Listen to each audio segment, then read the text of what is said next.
La causa vialidad entra en su etapa final y algunos ignaros graciosos suponen que verán a la vicepresidenta de la nación con traje a rayas o en prisión o humillada. Lamento pincharle el globo a la ultraderecha defensora de la guillotina para el otro, que generalmente tiene como indicio incriminatorio ser pobre. No necesitamos decir que nada tenemos que ver con esa gente y tampoco tenemos nada que ver con la vicepresidenta de la República y sus modos y caprichos cuasi imperiales. Quizás la admiración por sus proveedores de la Barrick, Monsanto, Chevron, mezclado con un poco de fundamentalismo muy peronista, la hayan permeado y no tolere ni siquiera que se pregunte cómo su familia es multimillonaria. La emperatriz de Tolosa sigue pensando que somos idiotas y un poder judicial genuflexo. No le dan señales a este heraldo de que haya este 6 de diciembre un veredicto condenatorio. ¿En serio alguien pensó que el poder judicial es el lugar de la justicia? No creo que nadie aún crea que Cristina está libre de corrupción, pero ya sabemos lo que pasa siempre. La culpa es del otro. Sos vos el que le hace el offer al gobierno, vos y solamente vos. Tal el desquicio de esta gente que hoy controla la función pública. El día 15 de noviembre a la vicepresidenta y sus secuaces se les acabaron todas las chicanas para dilatar lo inevitable del avance del proceso en su contra. La Sala 4 de la Cámara Federal de Casación Penal integrada por los jueces Gustavo Hornos, Mariano Borinsky y Javier Carbajo rechazó el recurso extraordinario presentado por la defensa de la vicepresidenta de la Nación, Cristina Fernández de Kirchner para apelar ante la Corte Suprema el rechazo a la recusación contra jueces y fiscales del caso Vialidad. Así las cosas, la causa en los próximos días tendría un ya insalvable cronograma de cierre. Hacia el 20 de noviembre se conoció cuál sería la agenda de las palabras finales de los reos.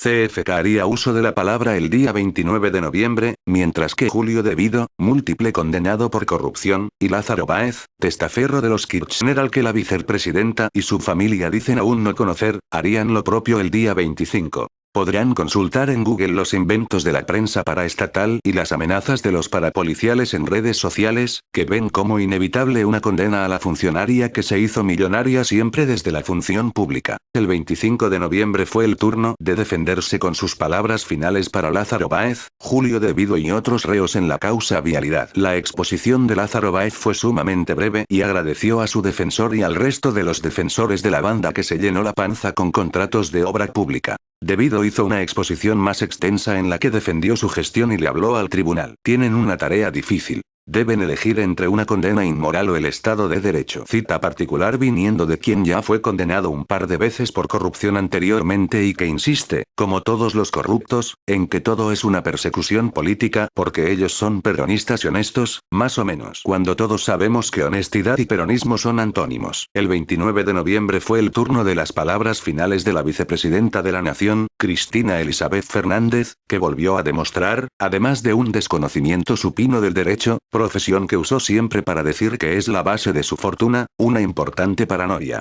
Sí, la exmandataria salió a acusar a Luciani, prácticamente de ser parte de la banda que quiso asesinarla el 1 de septiembre. No me crean a mí, escuchen a la misma emperatriz de Tolosa en su salsa de odio. Seleccionamos los primeros 3 minutos y 36 segundos de discurso para ustedes. Vamos a las imágenes. Bueno, muy buenos días a todos y a todas. La verdad es que cuando el doctor Veraldi me habló de este tramo del juicio, al que denominan los penalistas y el código, calculo también, no soy penalista, ya lo saben, últimas palabras, dije, bueno, últimas palabras. Nunca un término judicial tan apropiado para definir lo que es este juicio o este tribunal. Ministerio Público Fiscal incluido. Porque si el día 2 de diciembre del 2019, cuando me tocó hablar por primera vez ante este tribunal, dije que era el tribunal del lawfare, luego de todo lo que nos ha tocado vivir, y en particular lo que me ha tocado vivir, debo decir que esto más que un tribunal del lawfare fui muy generosa, creo. En realidad es un verdadero pelotón de fusilamiento. Este tribunal es un pelotón de fusilamiento y se inició fundamentalmente a partir de la increíble diatriba, no se puede denominar acusación ni alegato. A los 20 días que los fiscales Luciani y Mola se dedicaron a injuriar, agraviar, denostar y actuar, no conforme a derecho, sino cual editorial de Clarín o del diario La Nación. Realmente merecerían ser los periodistas estrellas de estos medios, porque fue increíble el desapego, no solamente a las formas, después de todo no sería tal vez lo más importante, sino al fondo de la cuestión, a los hechos. Porque como decía Fait, a quien nadie puede catalogar de acá, las opiniones son libres, pero los hechos son sagrados. Y durante 20 días inventaron hechos, ocultaron otros hechos, tergiversaron, mintieron y finalmente, un 1 de septiembre, luego de que aquel 22 de agosto, porque además es increíble, ¿no? Las licencias que se toma la historia. Pero el alegato del fiscal Luciani termina un 22 de agosto, 50 años después de algún otro fusilamiento realmente más trágico y tremendo que tuvo la historia. Y ese 22 termina el alegato y comienza a agolparse gente que finalmente, el 1 de septiembre, una persona, acompañado por una mujer, un hombre acompañado por una mujer, dispara o intenta disparar, mejor dicho, intentó matarme, disparó. Lo que pasa es que el tiro no salió. El tiro no salió. La mujer que lo acompañaba, que también está presa, Brenda Uliarte, creo que lo seguía en Facebook o en Twitter al fiscal Luciani. Curiosa coincidencia. Ustedes dirán, señores jueces, señores fiscales, qué exagerada, pelotón de fusilamiento. Bueno, miren, soy la única que lo interpreta así. Cristina Kirchner es poseedora de una desvergüenza suprema y nuevamente habló con desesperación, y cuando eso le pasa, su primera arma es la mentira. Lo que no se enteró la señora es que hoy todo se verifica inmediatamente, pero a ella y a sus seguidores parapoliciales nunca les importó más que repetir los delirios de sus jefes en virtud de obediencia debida a su emperatriz y sus profetas. Ellos hablan de la posverdad para poner en ella las barrabasadas que se mandan, porque el fin siempre, pero siempre, justifica los medios. La vicepresidenta de la Nación asegura que no tuvo un juicio y que el tribunal es un pelotón de fusilamiento, dándole letra y objetivos a sus parapoliciales que no pueden evitar usar la eterna amenaza, aunque sus voluminosas panzas crecidas a las mieles del Estado no les permiten moverse tanto. Lo cierto es que el fiscal no tiene cuenta en Twitter y la página que se armó en Facebook es fake.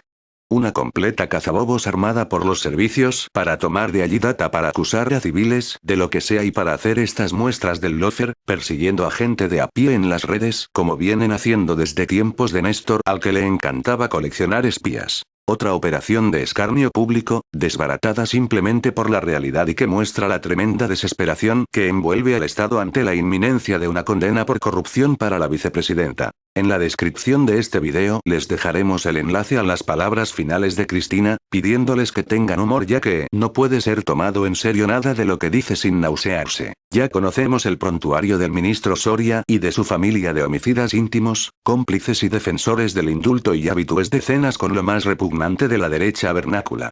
Prácticamente, Soria y su padre fueron los inventores del lofer en la Argentina, y pasarán los años y cada vez que el Estado necesite gente que se ría de la justicia y busque defender a los poderosos, alguien de esa familia aparecerá.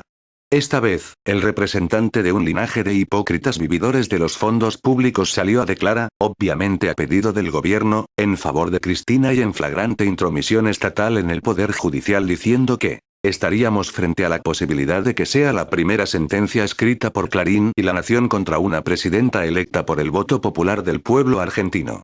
Una situación grave que seguramente va a tener mucha repercusión. Este señor no esperó un segundo para hacer saber que el Estado asumirá un fallo adverso a la vicepresidenta como un golpe de Estado. Este señor, como todos los menemistas del gobierno, Cristina y su militancia parapolicial incluida, no pierde las viejas costumbres que le enseñaron en su casa e insistió, más que nunca acertada la descripción, que el tribunal del lofer es un pelotón de fusilamiento. Este juicio no puede desvincularse de todo el escenario de violencia política y de clima destituyente que fue fogoneado por la oposición y su grupo armado mediático y que terminó en el intento de asesinato de Cristina.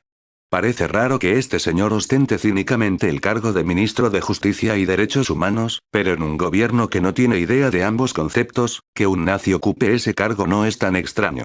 Usan el intento de homicidio del 1 de septiembre pasado para iniciar una caza de brujas, avisando de antemano a través de la agencia de propaganda estatal Telan lo que piensan hacer. Amenazan con una masacre si condenan a Cristina.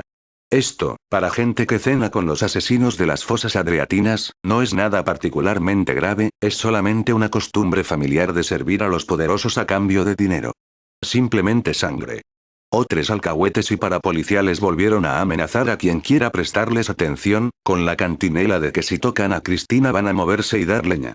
Si bien sabemos que imbéciles como Catalano, Kicillof y toda la banda alcahueteril del Frente de Todos no es la primera vez que amenazan al mundo, también sabemos que los sucesivos aumentos a las Fuerzas Armadas y de Seguridad nos hacen pensar que esta vez la amenaza tiene algo de seriedad.